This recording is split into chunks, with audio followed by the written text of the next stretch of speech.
Hi, everybody. So today we have some special guests with us.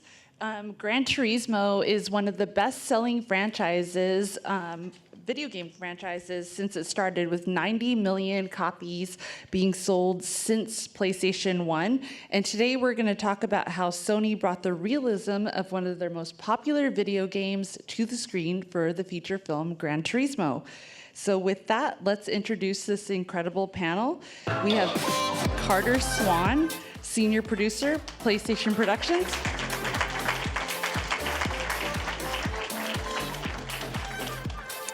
And Jacques Jouffret, ASC, Director of Photography.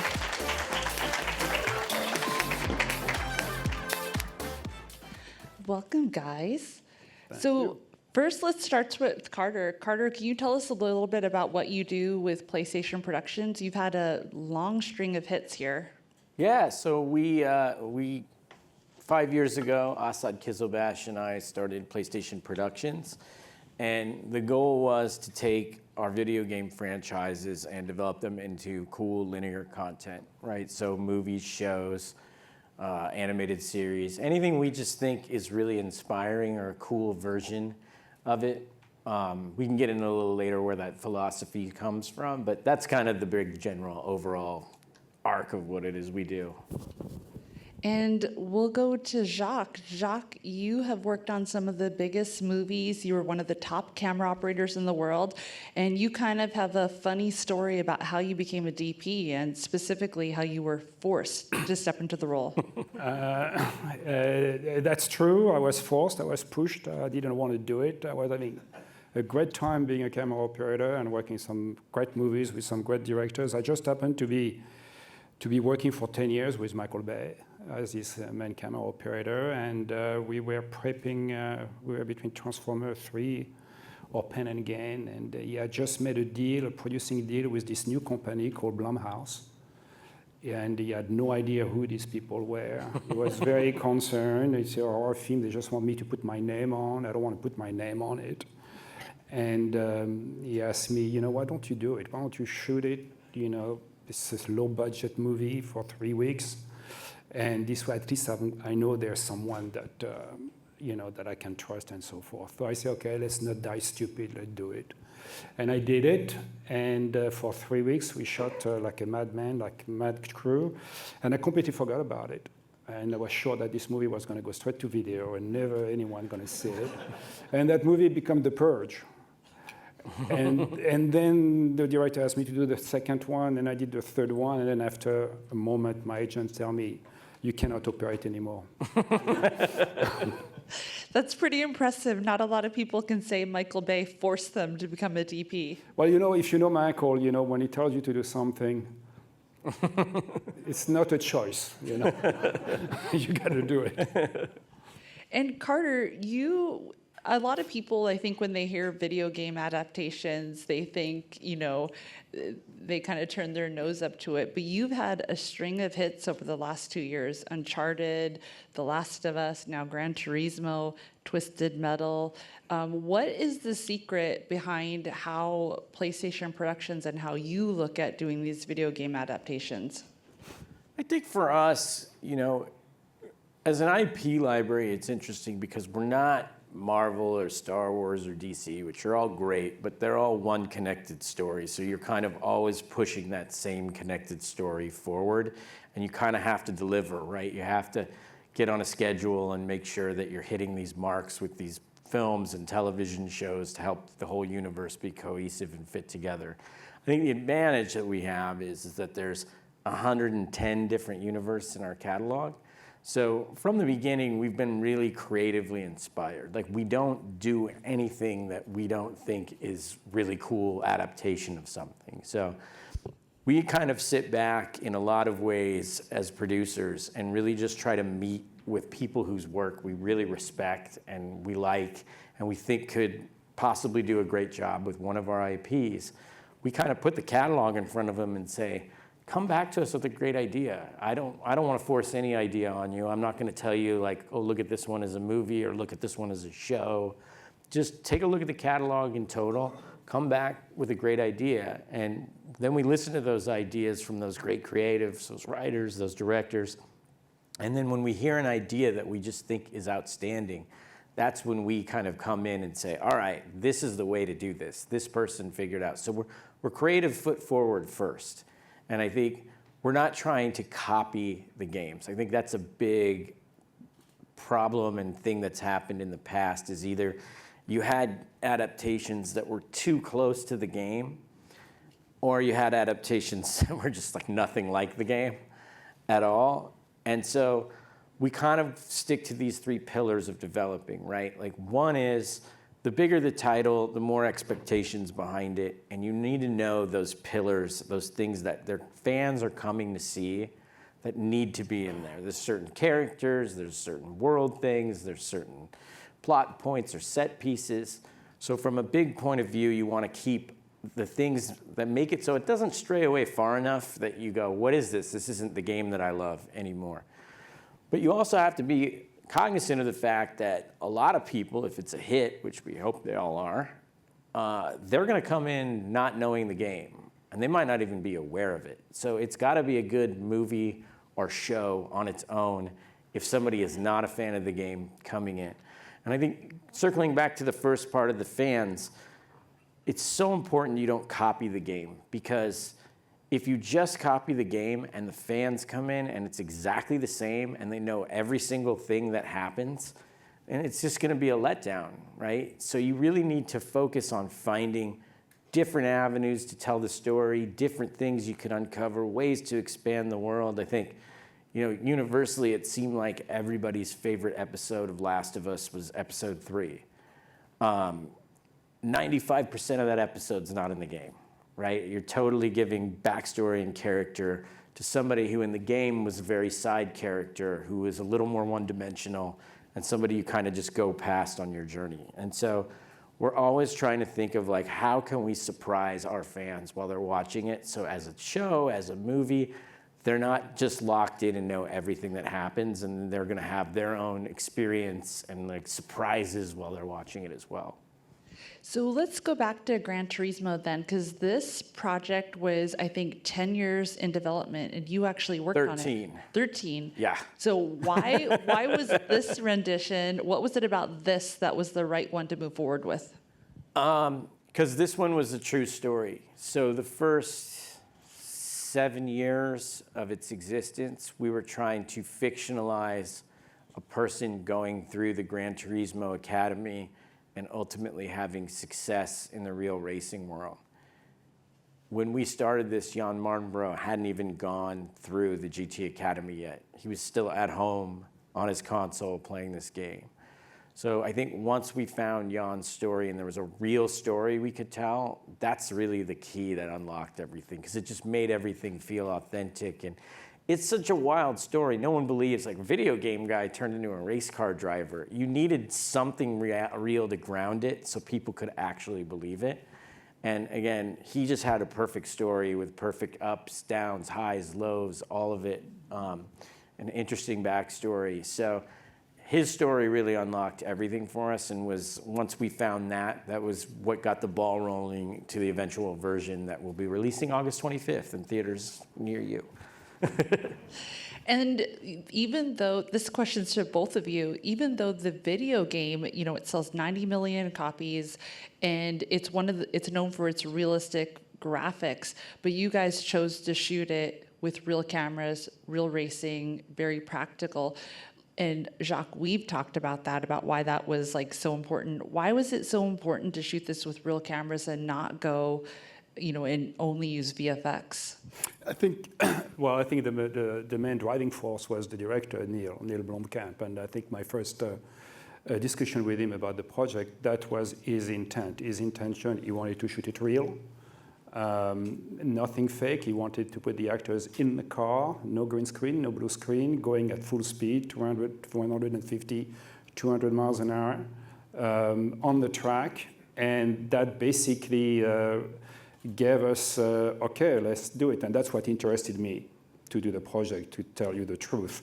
Now, It makes perfect sense because you're looking at Gran Turismo as the game, and the marching order of that game is to make it look as real, and the tracks to feel exactly the way you would feel if you were in an actual car. So that's one.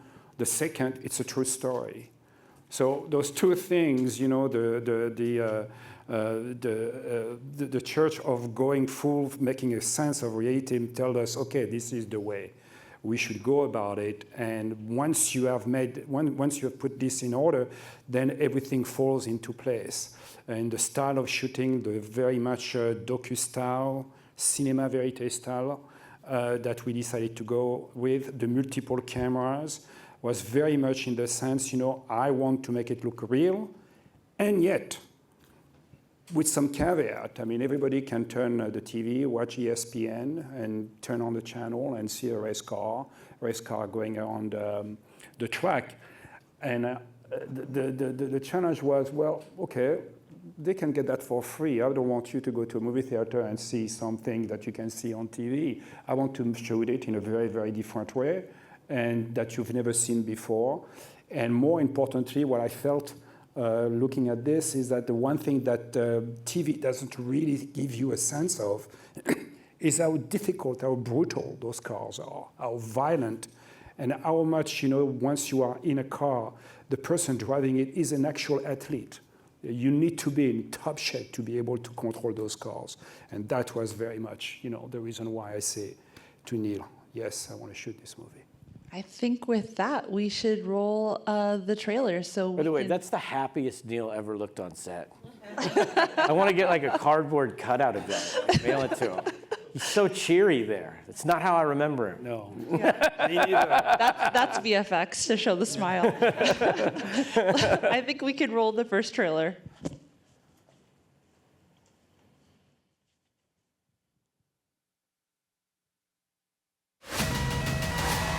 What are we gonna do? What are we gonna do? Oh, shut up! I'm not missing my race. Oh, I'm gonna puke. Don't puke in my dad's car. Yes, we're not going to jail! Oh, crap. Listen, son. You think you're gonna play a stupid video game about cars and you're gonna become a race car driver? All I ever wanted to do is be a racer. I'm doing it. The 10 of you are the best Gran Turismo players in the world. Now is your chance to race real cars. This is insane. It's not gonna work. The guys who race are elite athletes. Your kids are scrawny little gamer kids. That's where you come in. You think you can do the impossible. I'm here to prove that you can't. You get tired, you get sloppy, you get hurt, and you lose races! You puked on my lawn. I know what I'm doing. I'm not afraid. I've raced this track 1,000 times in the game. Let me drive it my way. That was actually pretty great. We have a newcomer this year. His presence is shaking the foundation of the sport. This is the major leagues. The other drivers, your pit crew are going to hate you. Much easier with a joystick, isn't it? I can't see anything! I'm not sure if I can do this. Most people can't. I got a feeling you're not most people. If I lose more than just a race. So I'm not gonna quit. You've got to prove to everyone that you belong. You've raced it, what, like 1,000 times? Now you just gotta do it in real life. Gran Turismo, based on a true story. But I won't stop now.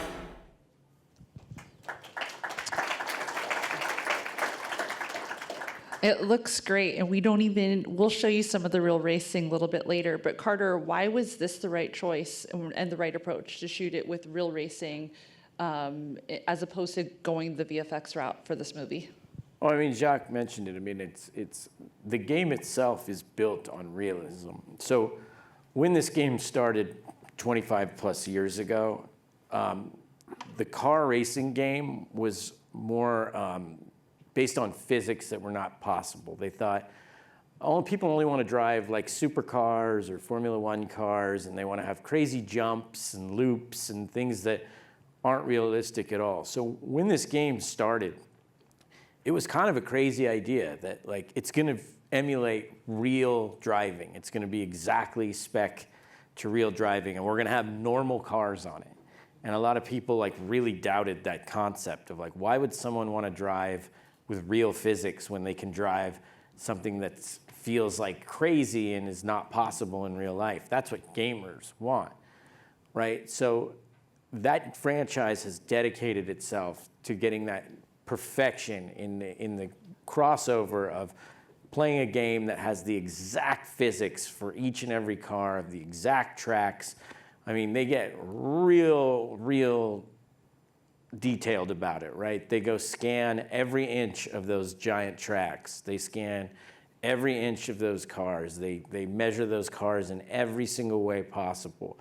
So it just seemed like a natural fit, right? When you do the movie, like, let's do it as real as possible, just like the game does. So it's kind of an easy thought. And I think we wanted to just take the race car movie and make it cool again, take it to another level where, I mean, I think we were all big fans of a lot of the racing movies in the 60s where they kind of did it for real and they didn't have the effects to lean on. I think we've seen a lot of effects-heavy driving stuff and racing recently, and so we thought doing it real would make it feel different, and using the technology and tools we had today, doing it in a realistic fashion would help us kind of take the movie to a new level and make it really feel fresh and different than anything else out there. And Jacques, you can talk a little bit about the tools you use, because, I mean, you use everything from other race cars, obviously Sony Venice, and you were inspired a little bit by Top Gun Maverick and how to execute this, right? Yes, definitely, and I was inspired by the work of Claudio Miranda, the DP on the Top Gun. And I knew that this was going to be a multi-camera show, so I needed a lot of cameras, and I used the Sony Venice 2, the Rialto. I knew from the get-go this is the one that I wanted to use for many reasons. The first reason was the form factor, the fact that those cars, the cockpit is extremely small. The space is very cramped. And so that was the one way for me to be able to put at least 3 cameras inside the cockpit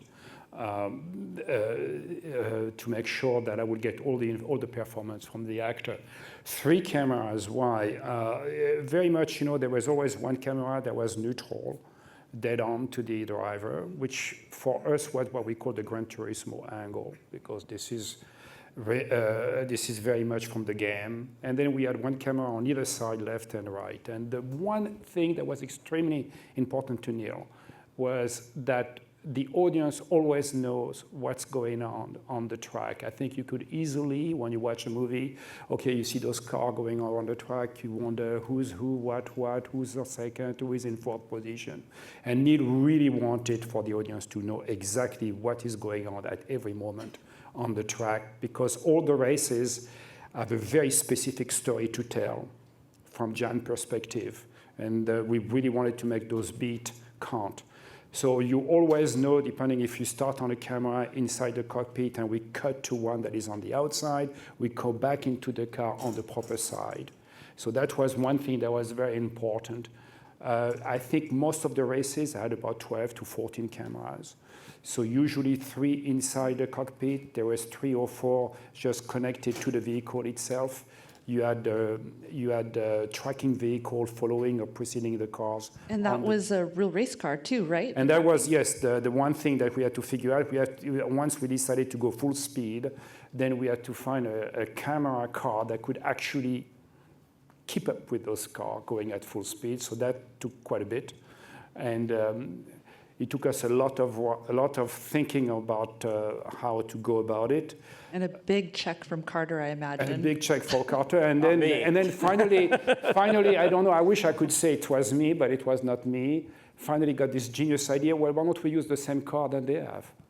Actually, that's a pretty good idea. Yeah. And so after some research, we did find in the UK a friend, a camera guy who actually had that car. And so we were able to use it. This way you could keep up with them barely because he had so many cameras on it. So they were much lighter, but he could manage. And then there was always another camera, actually the one that you see right there, which is the pursuit arm, that was on a service road along the track, which could not keep up with them, but we used them as counter for counter move. There was about 3 to 4 drones on top looking at it. We had 3 drones. Each drone had its own sector of the track, since because of the battery and the range.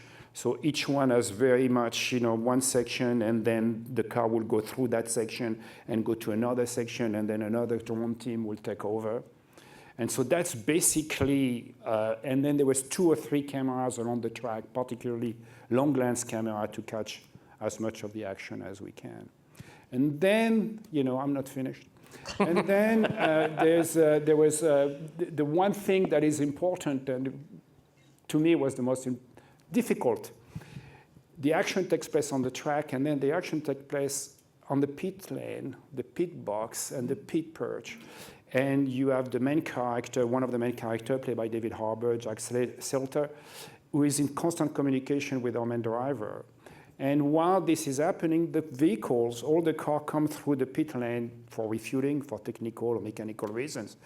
And so you needed to connect those 2 things together. So, and following our main character, so there was a few cameras during there as well. And so everything looked like a play.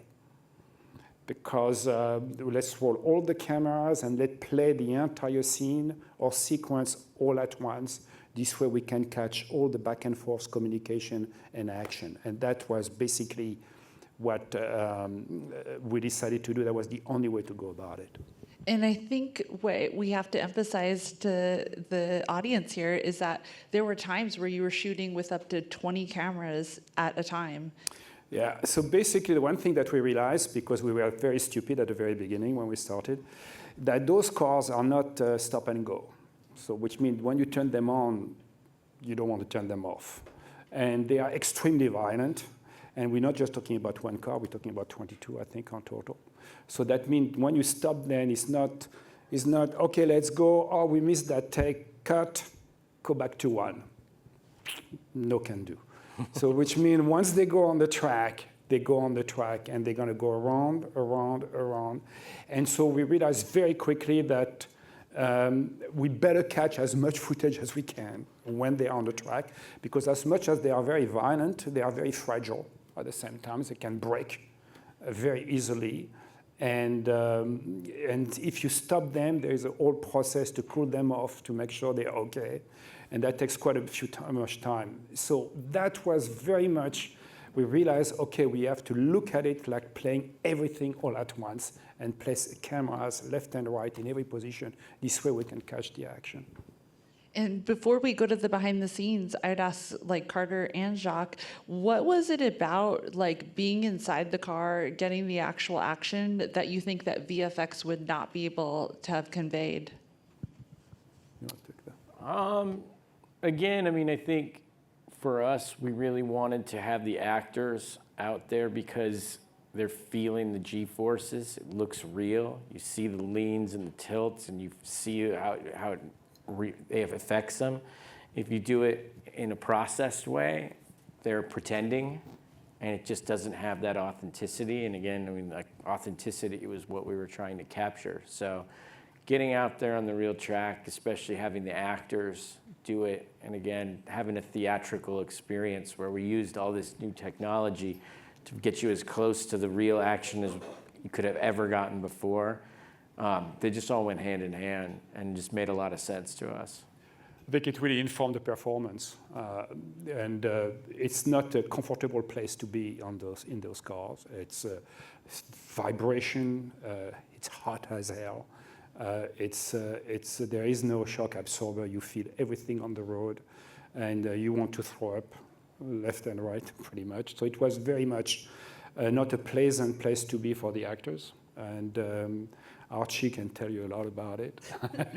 He was not happy every time we needed to get him into the car. Yeah, there was one day I was there when Archie got out of the car and he was like as green as the Grinch, like straight up looked like the Hulk when he got out of the car. He was so sick. And we were trying to help him, and I was talking to him about like what's going on, and he said the cameras are all blocking my view right now, and because we're shooting stuff, they're not taking the racing line, so I don't know where we're going. When we're coming up to corners, I don't see them coming. I can't tell exactly where, so I'm just getting thrown around in there.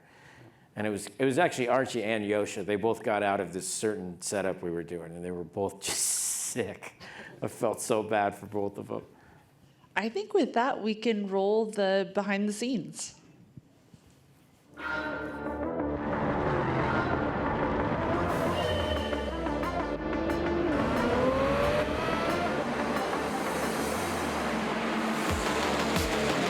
Gran Turismo is the true story of Jan Mardenborough, who went from the digital world of racing into the real-life world of racing and was successful. It's a wish fulfillment story, full of speed, intensity, and drama. When Neil decided that his approach was going to be to shoot on the real racetracks with real cars driving at speed, the problem that we had to solve was how are we going to capture that in camera? Very clearly, the vision from Neil was he wanted this movie, Gran Turismo, to be very real.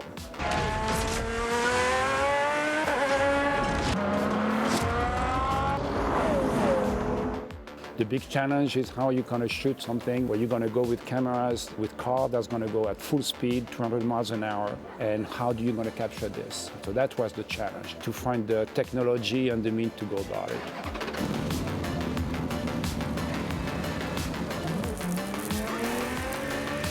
It literally is not possible to put cinematic level 6K, 8K sensor into the LMP2 race car's cockpit unless we had the Rialto. So it was genuinely essential.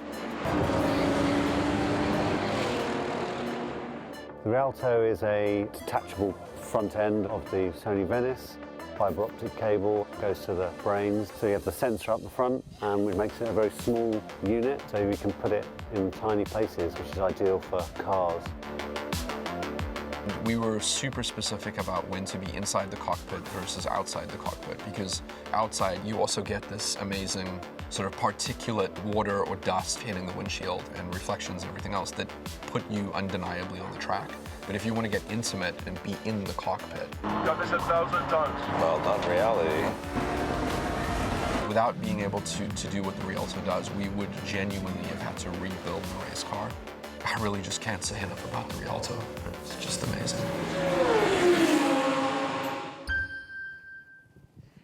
I think the one part that gets missed is also Archie's height getting into the cockpit versus the real life Jan, who was our stunt driver. That was scary, yeah. Like, we loved Archie in his tapes, and Neil met him, and he was so great. And we were all just sold on him doing the movie. And then we found out he's like 6'6". And we were actually this moment of like, we might not be able to use him. He might not fit in these cars we're gonna use. And so we had to actually go to the car people and be like, to make your lives easy, we cast a giant to play the main guy. Is there any way you can make this work? And they're like, yeah, we'll just stuff him in there, it's fine. I'm not sure Archie felt that way about it, right? Yeah, but he made it work. He made it work. And you know, as much as I like to tell these stories about him, he never complained. He was a total trooper. He was awesome. He was totally great guy to have around on set, totally like enthusiastic and happy and really just a joy to work with. And he's one of the people I'm probably the most happy for in this movie. And I hope it really does things for him and helps him in his career. What about how fast the cars were going? Because you guys did get, and then I want to talk about this photo for sure, but how fast were we going? And you had the real life Jan Mardenborough racing in Archie's car. I mean, you know how fast they got going better than I mean, pretty much full speed. Full speed. And, obviously, the stunt gap drivers and So basically, every time the cars went on the track, we have a very story bit to tell and maneuvers and so forth that was choreographed, and we will play it over and over again, and placing the tracking vehicle, in the right place, drone in the right place, all the other cameras, and so they will do it over and over at full speed.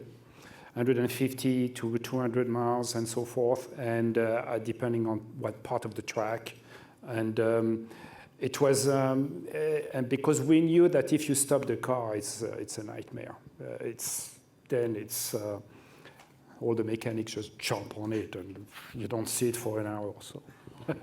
Can't say enough about the stunt drivers either on this movie. They were incredible. And I expected us going in to wreck quite a few cars accidentally, and I don't think we wrecked one. Not one. And what's interesting about it is that all the drivers was precision drivers, stunt guys.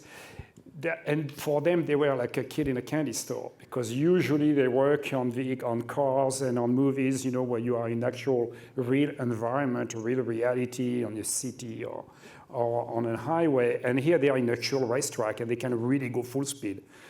They didn't hold back. They just went full speed. I'm going to ask one more question, then we'll open it up to the audience to take questions. I think it's undeniable that the racing was pretty incredible, right? Was the racing pretty realistic? Can I have a round of applause? Yes? Yes. Yes? It looked awesome. Let's go back to that helicopter photo, because you use literally every camera conveyance, and then there was one day where you got a special pilot to also get close. Can you talk about this? Yeah, so this scene we got very fortunate that we had this incredible pilot that is known. His name is Fred North, and absolutely incredible pilot. And I've done quite a few movies with him, and we had him for one day. And he just scared the hell out of everybody, as always, because you are basically, just a few feet from the ground, and so I was inside, and pretty scary, but incredible footage.